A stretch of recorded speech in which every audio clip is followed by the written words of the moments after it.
வணக்கம் நண்பர்களே. இன்னைக்கு நம்ம பார்க்கக்கூடிய வண்டி பார்த்திங்கன்னா டாடா சுமோ.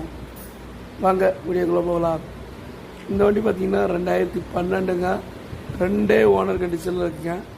பக்கா குவாலிட்டியான வண்டிங்க. இந்த வண்டி பார்த்திங்கன்னா AC, power steering, power window, music system எல்லாமே வந்துடும். நியூ ஷீட் கவர் போட்டிருக்காங்க. அது பார்த்தாங்க நியூ மேட்டு போட்டிருக்காங்க. டயர் பாயிண்ட் பக்கம் போயிட்டிங்கன்னா ஒரு 80-85% அவரேஜாக எல்லா டயருமே இருக்குங்க. மற்றபடி இன்டீரியர் அவுட்லுக் எல்லாமே ரொம்ப பிரமாதங்க. எல்லாம் நியூவாக பாலிஷ்லாம் பண்ணி நல்லா நீட்டாக வச்சுருக்காங்க. இந்த வண்டியில் மற்றபடி பார்த்திங்கன்னா ஆயில் சர்வீஸ் இப்போ தான் பண்ணியிருக்காங்க. அது பார்த்தாங்கன்னு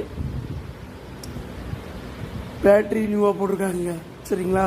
இந்த வண்டி கஸ்டமர் ஸ்கோட் பண்ணுற ப்ரைஸ் 3,15,000 ஸ்கோட் பண்ணுறாங்க. அதுவும் பிக்சர் ப்ரைஸ் கிடையாது. நேரில் போனால் கண்டிப்பாக சொல்லுவாங்க. வண்டி பார்க்கக்கூடிய இடம் மதுரை. கஸ்டமர் நம்பர் ஸ்க்ரீனில் கொடுத்துருக்கேன்.